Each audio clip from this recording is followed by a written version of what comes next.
Hello, and welcome to the Product Growth Lab podcast hosted by Andrew George and Melissa Pickle. This is the podcast for creative, product based business owners who want to grow their businesses without overwhelm or massive investment.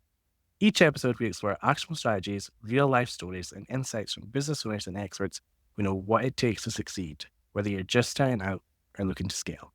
We're here to help you grow your business on your own terms.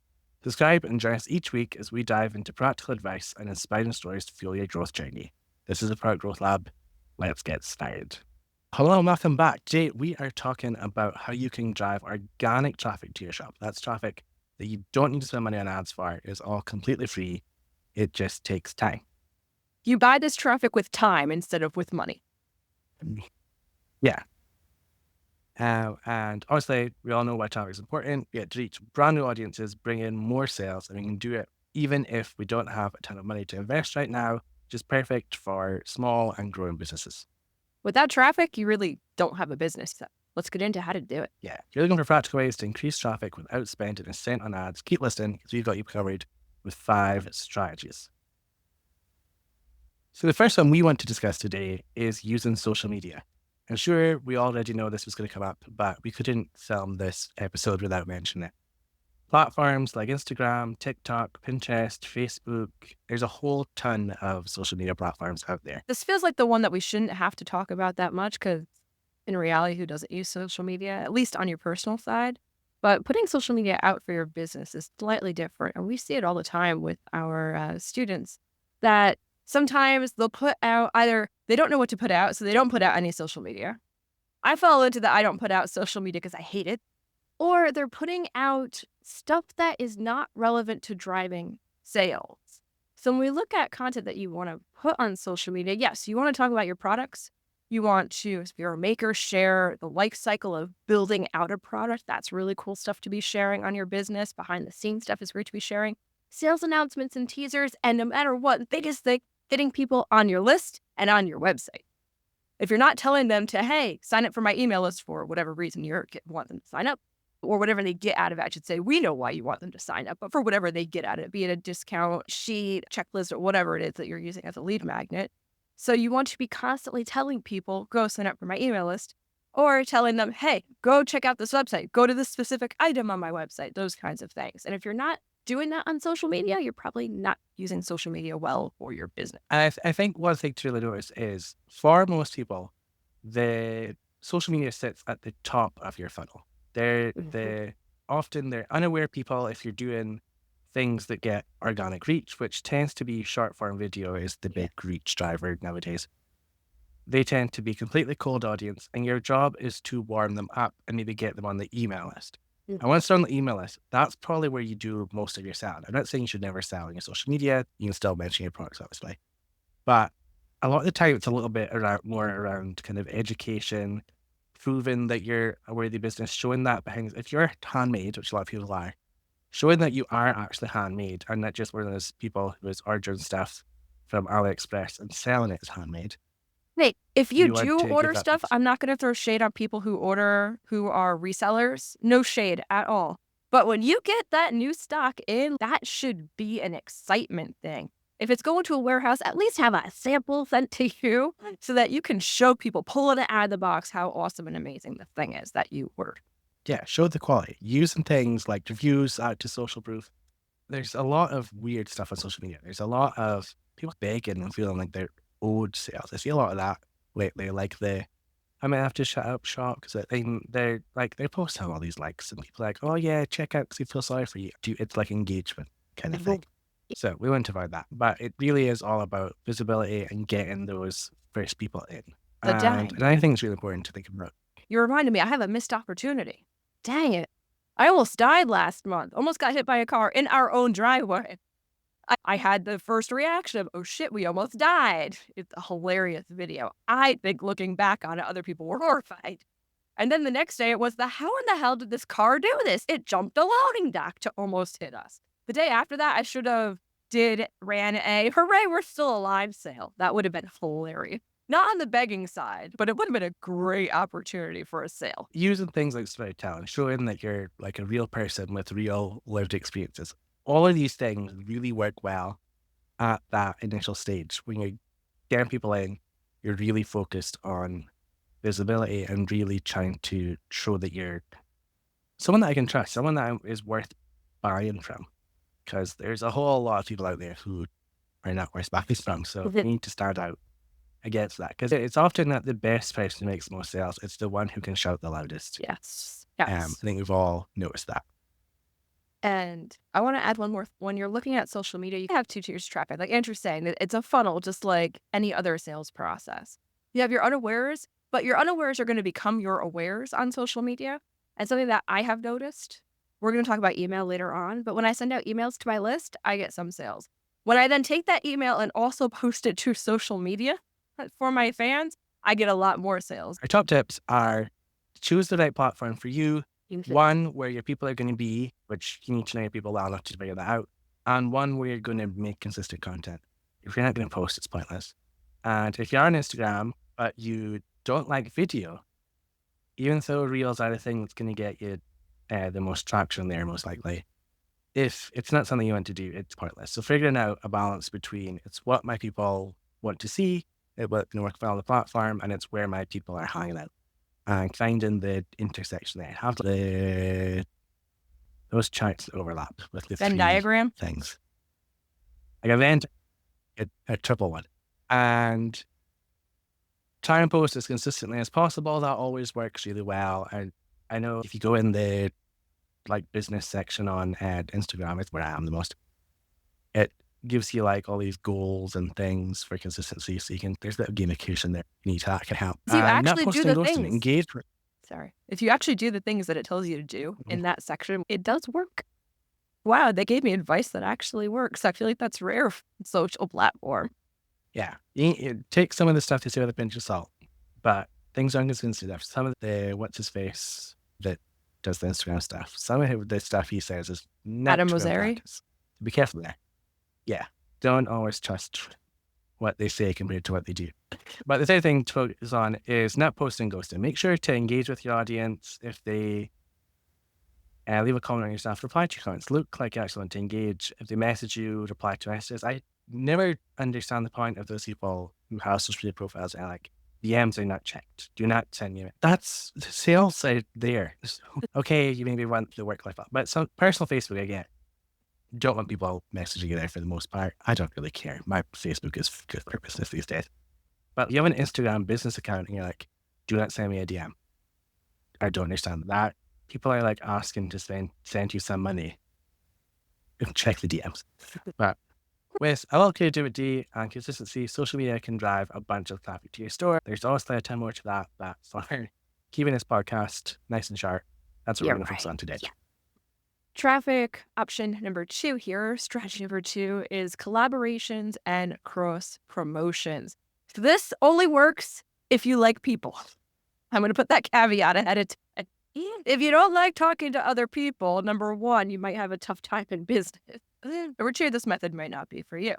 But what we're talking about here is teaming up with other businesses. So we've talked before on this podcast about like knowing what lifestyle your customer has. That was part of our target market episode. And if you know what lifestyle your customer has, you're going to have an idea of what other brands they shop. If you can partner with those people, you guys can create massive amounts of traffic by things like running a giveaway, doing cross promotions like you give an offer to their audience, they give an offer to your audience kind of thing. Co-hosting things. Technically, what Andrew and I do right now is a collab. But yeah, anything where you can co-host live sessions, you can create joint blog content, YouTube videos, like wherever you are posting your content, you can share and interview other people. All of that is collaboration. And the best thing about bringing someone else in is you have brought in now their audience. And then hopefully they bring you to their audience. Yeah, and I would tell you this, and I know for me personally, the places I've gotten the most traction in business are from doing those collab things. Teaming up with Melissa to do everything we do. I have run summits where you get a bunch of people together and do a big kind of virtual conference type thing. All those things have given me the most growth. So I'm a big believer in collabs. We've done also done a joint giveaway with some other people. Wait. But we've done a lot there. And it doesn't need to be like something really big and go like doing things like Instagram Lives. Julie from, is it like Flora Skincare or something? I know she interviews people live on her Instagram and sells skincare products and has embraced that collaboration and uses that to get people in. If you have a blog, you can do giant blog posts. Mm. YouTube channel, you can do that. You TikTok lives, TikTok, the Stitchy thing. I'm not good at TikTok. Stitchy Things is But like like where you the stitch someone else. most least commitment level collab you can do. And you don't necessarily need permission for that Yeah, you one. don't have to do it at the same time. You could collaborate with someone on a video they posted 3 years ago if you want to. But there's so many different ways, and you take advantage of each other's audience. And it doesn't mean that they have to have a bigger audience than you, unless you, for some reason, somehow have the exact same audience, which is very unlikely. There's always going to be people in each other's audience. So you can both have a tiny amount of followers, but you get to share those followers amongst you. And hey, So there's doubled really audience attention size. given. That's pretty good. In my experience, it's the people who are similar size to you that you get the best results out of. Yep. And it's an easier ask. Some of the people who have blown up huge email lists also have a lot of garbage that comes along with those lists, whereas smaller people have more curated lists. Sometimes. This is not a hard, fast rule. So when you do a collab with a smaller person, you might get people who are used to talking to small people or listening to small audience Yeah. Smaller audiences are more curated and and more more active. engaged. Yes. They end up When you're first starting an account, your posts aren't going viral. You aren't being seen by a ton of random people. It's people who actually tend to know you and trust you, want to see your stuff, and they engage more because of that. So you have a really good small audience. As you start to grow, you tend to get a lot of people who just they see you're viral and like this one thing that you posted once, click follow, and then never really pay attention. Less people tend to comment. Your reach goes all weird on Instagram as you grow, and I'm sure on other platforms too. So sometimes there is a ton of advantages to when you're small. So the next thing you want to focus on is blogging and SEO. This is such a really amazing organic traffic option, but people tend to not like it because it's a slow game. It will take a while to get going, but eventually it snowballs and can bring you traffic for a really long time. It's that things on Instagram will be there, they'll show up, and then they'll die. And you have to constantly post it again and again. Whereas a blog post you posted 10 years ago can still be getting traffic if it's ranking on Google. Think of things like recipes are the most obvious thing people think of. yes. Some of those have millions of views and were posted about as long ago as the internet has existed. But it's a good recipe that people keep going to. But it's also a little bit more challenging. Any social media platform, you can just throw out some content really quickly and see what sticks. SEO takes a little bit more effort. You need to do some keyword research for it to actually have any effect. There is a sort of technical side when it comes to things like the speed of your website. There's on-page SEO, off-page SEO, which we won't go all into. And there's like keyword tools. So it can be a bit challenging. It's a lot of effort up front that pays off over time. It doesn't have to be super difficult. You can get started if you can find some sort of way of researching keywords. The main thing with SEO is that you are creating content that is really tailored to your audience. More so, like social media, you can just throw up whatever. But when it comes to creating content that will rank on Google, it needs to be something that people are searching for. And it forces you to do some of that research. And it forces you to create content that people actually want. So there's a massive benefit there. Whereas you can just make some assumptions when it comes to Instagram or TikTok or whatever, and put out content that isn't really tailored to your audience. But if you're creating really good SEO content, it will. And if you don't want to pay for a keyword tool, there's things like Answer the Public that show you what people are searching for. There's a ton of different ways to do some research. So get started now, keep it simple, and it's something you can invest more time and research into in the future. It might take some time, but it's a really sustainable way to get free traffic over the long run. A few years ago, when I was initially on Etsy and trying to get my Shopify store launched, I really dug into SEO. Got the homepage, the category pages, the product pages. I didn't even start a blog yet. I just really focused on those main pages getting really SEO researched. And within a month or two, I had replaced the Etsy traffic with organic traffic from Google. And I think that's when people talk about marketplaces, they're like, how do I get the traffic? And a lot of them focus on social media, which people struggle with so much, and reach and all this stuff that It's social so media does. algorithm. Social Yeah. media is moody. Yeah. Whereas SEO does take time to build.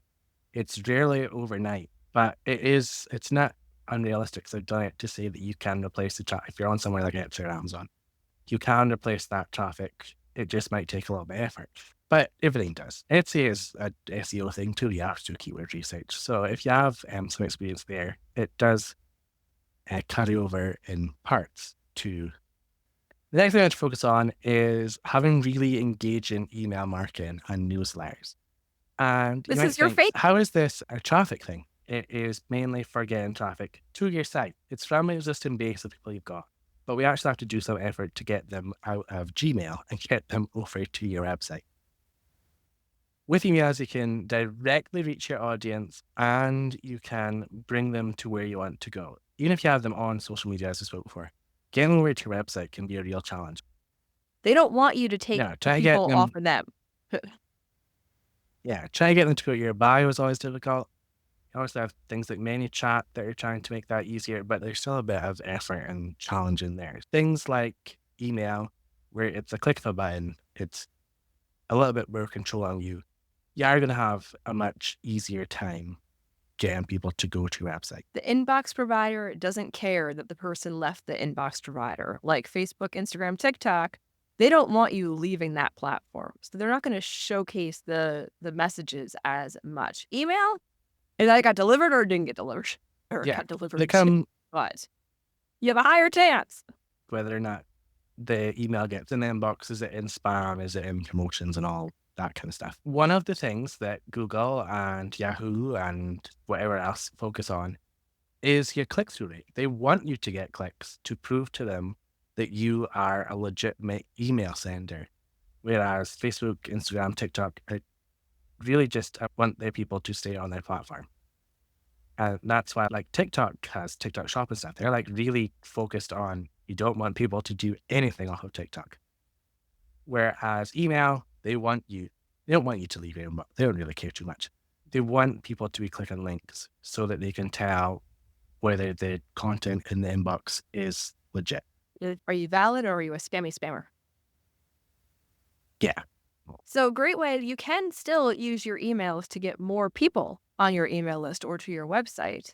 Because when you send out emails you send a good sale email out or a content email out, you always tell people, share this, have a friend who would also be interested in, share this email with them, forward it to them, invite them along on this journey.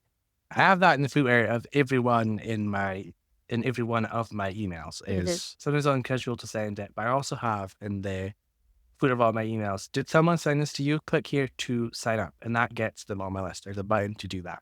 And it also tells the person who initially got it, oh, hey, it looks like a ton of people must be sharing this because I just gone to the effort of including this link for people. So he must be doing some decent content that people share because he's gone to the effort of doing this. And you can do incentives and things there, but even just having that link is a really great way to encourage people to forward your emails and get more people onto your list and increase your traffic. Yes. And then there's a ton of ways to make sure that your email marketing gets people across. But the main thing to focus on is just creating really good content in your emails and making sure that people want to click. And obviously, writing really great emails helps with that. And imagery is another big thing. If you have a really good product and you stick a photo of it in an email, people will probably click over to buy it. That is really dumbing down email to a level that slightly scares me. But at the very basics, good words are good photos, get people to click. There is a ton more to The that. email for dummies. You need good words and good photos. So email list is like one of the few things in your business that you truly own, especially when it comes to traffic. Nurture them, and as long as you keep sending emails consistently, you should consistently be getting clicks through to your website, which should hope to consistently get you sales, and it's organic. There's no ad cost. It's much more fixed cost. Ad costs are all over the all over place. the place. Whereas email, if your list size stays the same, which we'd hope to grow, the price stays the same. And our last way to get traffic without spending a ton of money on ads is to build and engage with an online community. Melissa probably knows a little bit more about online community when it comes to a product-based business because she has one and I never have. I was laughing. Andrew and I were talking before we started recording, and I said, Dad, online communities, that feels like a subset of social media because it is. Before, when Andrew talked about the funnel side of social media, like all your cold audience and the people who have no idea who you are, and the people who have seen your stuff and maybe have seen it a couple of times, and the people who actually like your like your content, then like your page and all of that stuff, you can invite them over into a community. And now you don't own these people, but they've raised their hand in a kind of low dedication way to say, I'm interested. Like they liked your page, maybe.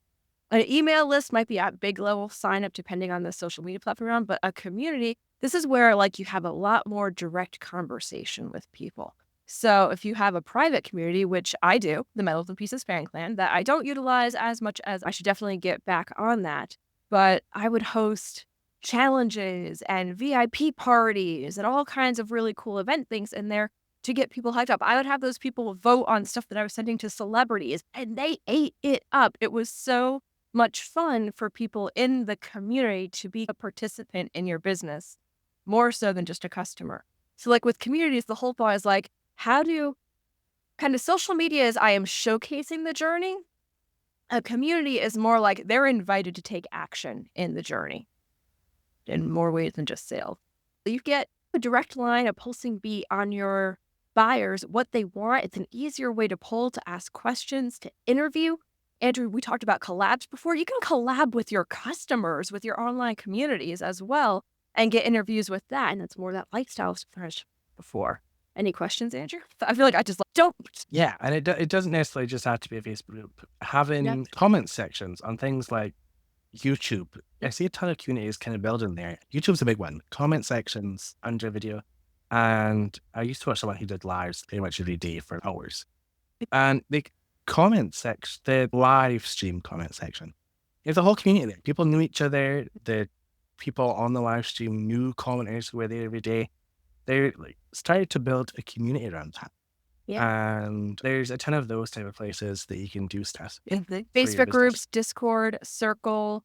Some sales platforms now have community sections. If you're running a blog, the comment section on your blog is a community. Like I just said, YouTube comments. If there is a place to have comments, that is a kind of community. Now, the cool thing with a Discord, a Facebook, a Circle, a school account on this, even though I do my best to absolutely stay off of that platform, any of these places, it's like a roundup of your, if not top customers, top engaged fans, whether they give you money or not. And sometimes them giving you time, you don't know who they're recommending you to. So they could be bringing you lots of other customers.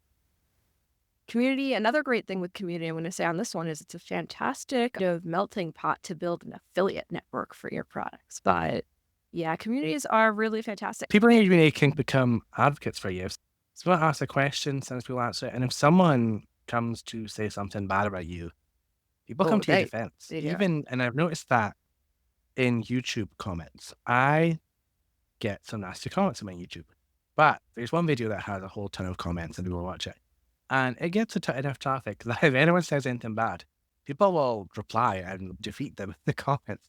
And like they all like ignore children stuff. I never have time to look through all the comments on there, but when I do, it's people have thought for me. I don't even need to focus on these. You build a community that people come to your defense. I even had one, this just happened literally yesterday. So I am running, I do paid traffic, so I have an ad going.